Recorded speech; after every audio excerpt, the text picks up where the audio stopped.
교회의 작은 집에서 나는 헬러라고 하고 아주 엄청난 프로젝트를 구상 중이다. 내 앞에는 수많은 조각들이 흩어져 있고 나는 모든 세심함과 열정을 기울여 각 부분을 자세히 살펴보고 있다. 갑자기 내 아내 사라가 나의 생각을 끊었다. 그녀는 출장 가기 전에 작별 키스를 원했다. 떠나기 전 사라가 내 손으로 직접 탄 커피 한 잔을 마시고 싶다고 졸랐다. 솔직히 아내가 가는 것이 전혀 내키지 않았다. 결혼 이후 우리의 가장 긴 이별은 5일이었습니다. 우리는 깊은 사랑에 빠져 멋진 삶을 살았습니다. 세세한 부분까지 꼼꼼하고 신중한 제 성격으로 이내 미국의 정보기관보다 더 잘 맞는 곳은 없었습니다. 사무실에는 진정한 아이돌인 베어가 있지만 그는 항상 저에게 도움을 요청합니다. 저는 해독 및 분석 분야에서 일합니다. 매일 저는 민감한 정보를 제공하는 임대인이라고 주장하는 사람과 연락합니다. 그날 아침 세입자는 저에게 엄청난 충격을 주는 파일을 보냈습니다. 그리고 개인 컴퓨터에서만 열어보고 절대 회사 컴퓨터는 사용하지 말라고 당부했습니다. 제가 이곳에서 가장 연륜 있는 분석가로 여겨질지라도 저는 여전히 저만 의지하시를 가지고 있습니다. 이곳은 초인적인 해독 능력을 갖추고 있지만 완전히 외부 세계와 단절된 곳입니다. 파일을 해독하자는 정부가 서명한 명령을 보고 경악했다. 전 세계의 수많은 장소와 사람들을 공격하라는 명령이었고 그것을 테러로 조작하라고 되어 있었다. 모든 문서에는 단 한 사람의 서명이 있었다. 정보기관의 수장 무어. 그럼에도 나는 침착함을 유지하려 했었다. 우선 저는 오늘까지만 휴가를 내고 집에 갈 것입니다. 하지만 그 후 저는 아내에게 전화를 걸려고 노력했지만 그녀는 받지 않았습니다. 이것은 정말 이상한 일입니다. 왜냐하면 우리는 항상 서로의 전화에 응답하기로 약속했기 때문입니다.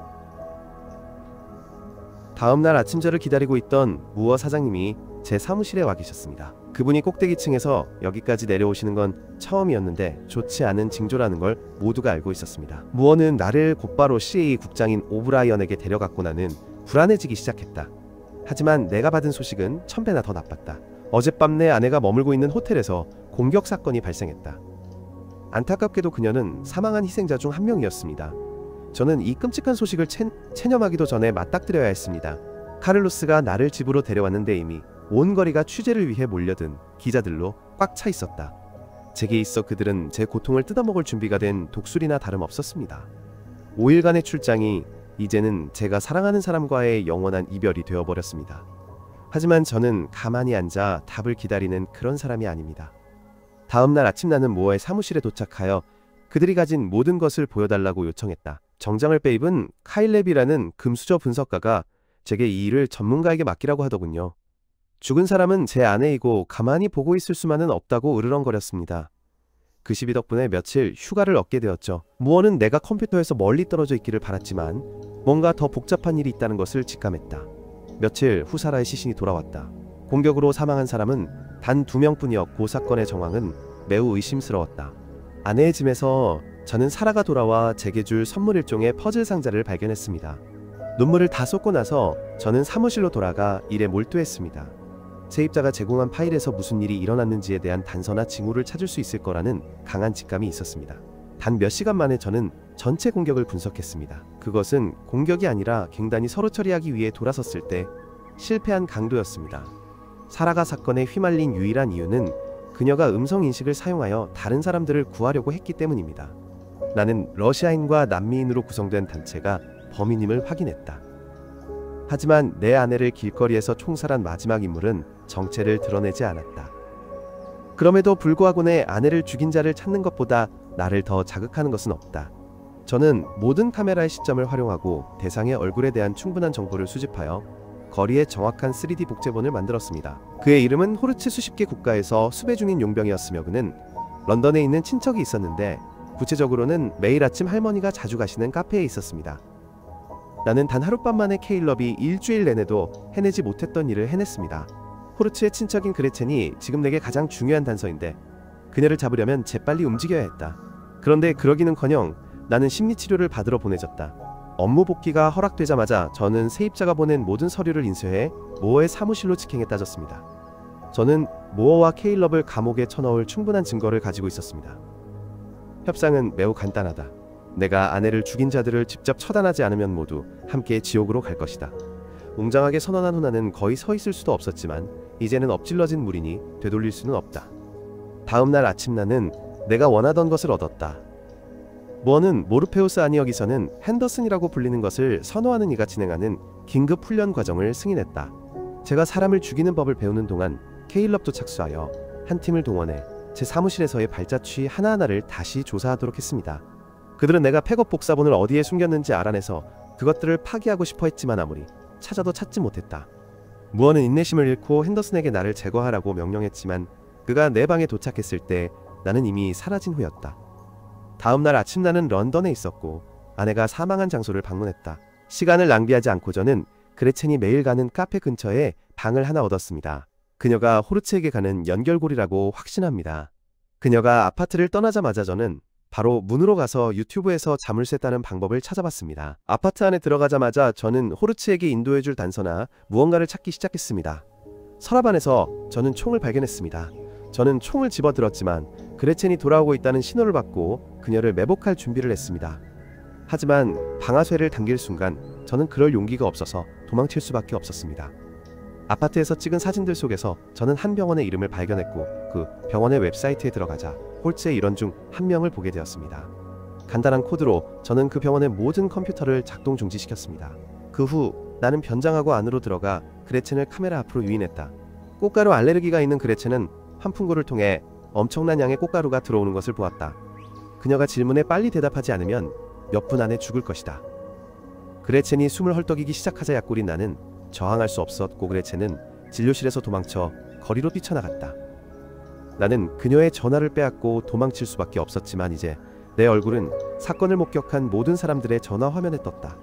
그레첸의 휴대폰에서 모든 정보를 해독한 후 마르세유에 도착했지만 핸더슨과 마주쳤고 그는 전혀 친근해 보이지 않았다. 핸더슨은 나를 죽이라는 명령을 내렸고 그것을 실행하려 했지만 나는 혼란을 일으킬 폭발물을 만드는 방법을 포함한 몇 가지를 배웠다. 폭발은 핸더슨이 나를 놓치게 할 만큼 충분히 컸기 때문에 당분간 나는 안전하다. 세입자의 도움으로 나는 터키에 왔다. 계획대로라면 이곳에서 중요한 것을 건네줄 접선원을 만날 것이다.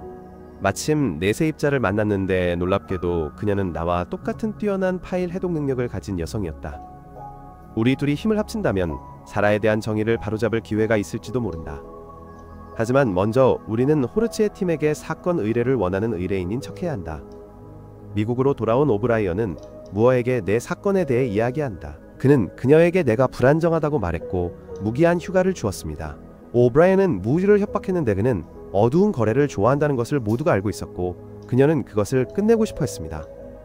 그녀와 투명한 길을 함께 걷지 않으면 그는 감옥에 갈 것이라고 경고했습니다. 그녀가 식당을 나서자 맞아 그녀의 조수는 핸더슨이 나를 추적하는 사진을 보여주며 그가 무어의 명령을 받았다고 말했고 그래서 그녀는 행동하기로 결정하고 자신이 믿는 사람을 보냈습니다.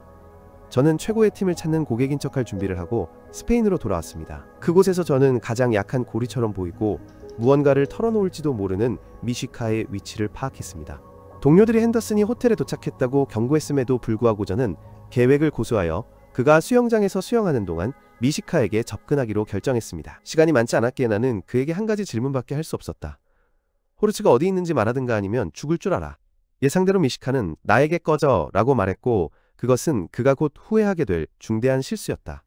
케이트 세입자의 본명 서비스 구역 카메라를 통해 나에게 지하실로 내려가는 길을 안내해 주었지만 핸더슨을 포함한 몇몇 사람들이 나를 뒤쫓고 있었다. 핸더슨이 나를 잡았을 때 또 다른 사람이 나타나 나를 보호해 주었다. 그는 오브라이언이 보낸 사람이고 지금 그들은 사투를 벌이고 있습니다. 나는 핸더슨이 이 사람을 죽이는 것을 목격했지만 그 역시 부상을 입었습니다. 그가 가엾어 보여서 돕고 싶었지만 무어의 사람들이 다가오고 있었기에 케이트는 나에게 도망치라고 명령했습니다. 호텔에서 탈출했지만 그날 밤 케일럽의 팀이 우리의 은신처를 알아내고 제거할 부대를 보냈습니다. 케이트는 비밀 통로가 있어서 우리는 집들의 아래를 통과하고 골목길을 지나 탈출할 수 있었습니다. 부대가 집에 도착했을 때 케이트의 흔적은 모두 지워진 상태였습니다. 하지만 한 배가 우리를 발견하고 총격을 가했습니다. 차량 앞유리에 묻은 피를 보고 케이트가 다쳤다는 것을 직감한 나는 즉시 운전대를 잡았습니다. 전속력으로 도주하여 요원들을 따돌렸지만 케이트는 심각한 부상으로 결국 사망했고 저는 그녀를 차에 남겨두고 도망칠 수밖에 없었습니다. 아내와 오랜 친구의 죽음을 목격한 후 저는 사냥 모드로 전환하여 또 다른 일당을 찾아냈습니다. 가짜 미사일 몇 개로 그를 함정으로 유인했지. 만약 그가 해치 뚜껑에서 손을 떼면 호르츠의 위치를 밝히지 않는 한 그는 산산조각이 날 거야. 그가 모든 것을 털어놓았지만 그는 악당 중 한 명이었고 나는 그를 살려줄 생각이 전혀 없었습니다. 호르츠는 극도로 신중한 인물입니다. 그의 기지는 배로만 접근할 수 있는 작은 어업섬에 있으며 그는 거의 모든 항로를 통제하고 있습니다. 죽은 자의 휴대폰을 사용해 그의 공범들이 호르츠로 물건을 운반하고 있다는 것을 알아냈다. 이제 조용히 움직여 그를 찾을 수 있을 것이다. 유일한 문제는 방금 비밀 임무를 수행 중이고 내가 최근에 무슨 일을 했는지 알고 있는 베어와 마주쳤다는 것이다. 베어는 이 일을 끝내고 집에 가라고 했지만 난 더 이상 그렇게 할 수 없었어요. 그 집은 더 이상 제 것이 아니었어요. 사라가 더 이상 거기 없었어요. 마침내 베어는 저를 보내줬어요. 그는 기억상실증인 척 할 수 있습니다. 하지만 제가 막 떠나자마자 누군가가 뒤에서 저를 공격했습니다. 제가 눈을 떴을 때 저는 이미 호르츠가 기다리고 있는 데에 한가운데의 배에 올라타 있었습니다. 거기서 호르츠가 모어 밑에서 일해왔다는 것을 알게 되었습니다. 그들은 수년간 파트너였으며 그는 관청을 위해 지저분한 일을 전문으로 해왔습니다. 호르츠는 내가 이 배에서 살아남지 못할 것이라고 확신했기 때문에 이 모든 것을 내게 말했고 그는 자신의 승리를 확신했습니다. 호르츠는 나를 보더니 내가 살인자가 아니라는 것을 알았다. 그는 심지어 자신을 죽일 수 있도록 장전된 총을 건네주었지만 나는 그 기회에 얼어붙은 듯했다. 결국 나는 호르츠의 눈에서 두려움을 보는 순간까지만 필요했고 총을 내렸다. 하지만 바로 그때 배에 문제가 생겨 조종력을 잃었다. 호르츠가 설명을 요구했을 때 저는 그들에게 우리가 배를 해킹했으며 그들은 더 이상 공해상에 있는 것이 아니라 제가 계획한 기습 공격에 빠졌다고 말했습니다. 인터폴은 호츠와 그의 모든 부하들을 체포하기 위해 배에 올랐다. 미국으로 돌아온 오브라이언은 무어와 그의 모든 동료들의 부패를 입증하는 파일을 받았는데 여기에는 자신의 새로운 현실이 감옥이 될 때까지 매우 자신만만해했던 케일럽도 포함되어 있었다. 저의 경호 핸더슨은 제게 세탁소에 사람을 보냈다고 감사 인사를 전했습니다. 저는 그의 목숨을 구했고 이제 그는 원하면 제게 몇 가지 새로운 기술을 가르쳐 줄 수 있다고 했습니다. 영화는 제가 이야기의 처음부터 시작했던 프로젝트를 완료하는 장면으로 마무리됩니다. 그것은 처음부터 제 손으로 직접 조립한 작은 비행기이며 제 가능성을 항상 믿어준 아내가 준 선물입니다. 저의 이야기는 여기까지입니다. 채널 구독 버튼을 누르고 알림 설정을 켜는 것을 잊지 마세요. 끝까지 시청해주셔서 감사합니다. 다음에 또 만나요.